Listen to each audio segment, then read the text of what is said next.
Hi guys, ito na yung ginawa kong suman. Yan. Ibalot natin to sa dahon ng saging. Yan. Ganito lang paggawa guys. Yan.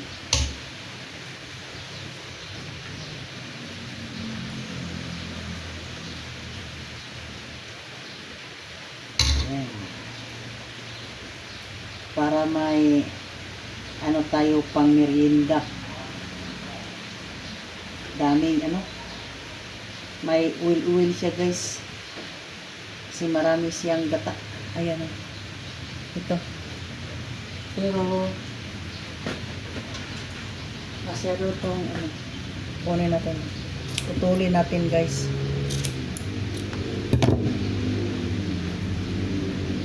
Ayan. Ayan natin dyan. Ayan. Para makita nyo guys paano tayo magawa ng suman malagkit.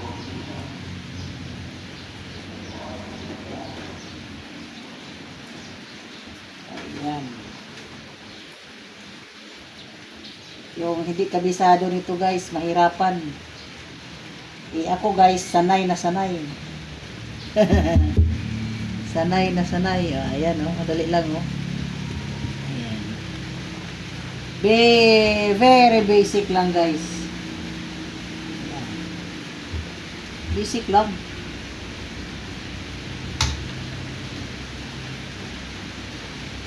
Mabilis nating magawa nito.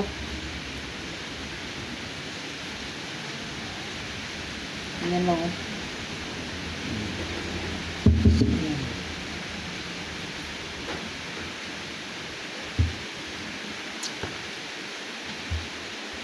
Madali lang magawa ng suman guys.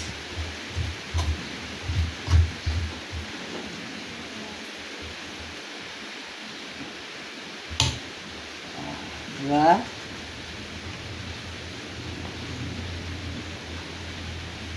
Ganito lang.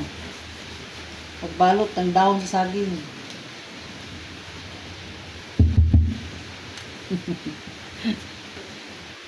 Kasi guys, nung bata pa ko guys, ganito ang ginagawa ng kapatid ko. Tapos ako naman, ako ang magbenta sa paaralan. Kahit na anong gawin namin guys, para may maibenta sa paaralan nung elementary pa ako guys. Kaya natuto ako kung paano ito gawin, di ba? Para sa akin guys, basic lang ito gawin. Yan. Yan Pagkatapos ito guys, pilutuin pa natin siya. Yung final na final. Medyo marami-rami ang natin guys, kasi hindi naman ito para benta. Pag ibenta ito guys, konti lang yung ilagay. Konti lang kasi mahal ngayon guys yung malagkit mahal na, saka yung sugar, yung niyog ngayon mahal na ngayon niyog. Mahal kaya yung niyog ngayon. Kahit saan kayo magtanong, mahal ngayon.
na guys.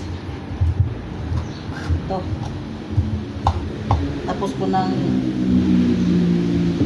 wala na. Ito na lang last. Kasi kunti lang yung ginawa ko guys.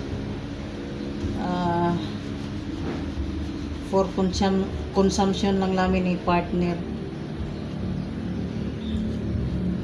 Ayan.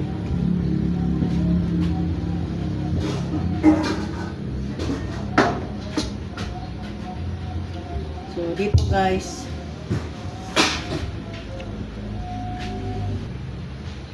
lagyan natin guys ng strainer para hindi siya direct sa tubig.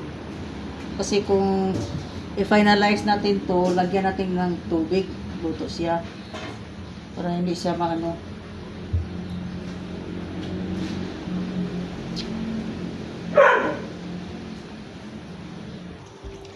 Guys, inilipat ko siya sa guys, sa kaldero kasi hindi siya kasya doon sa kawali. Kaya ayan Ito po ang pag final lang suman guys, iluto pa siya. Ayan. Pagkatapos balutin, lutuin pa siya. So, that's all guys. Thank you for watching. Love you all.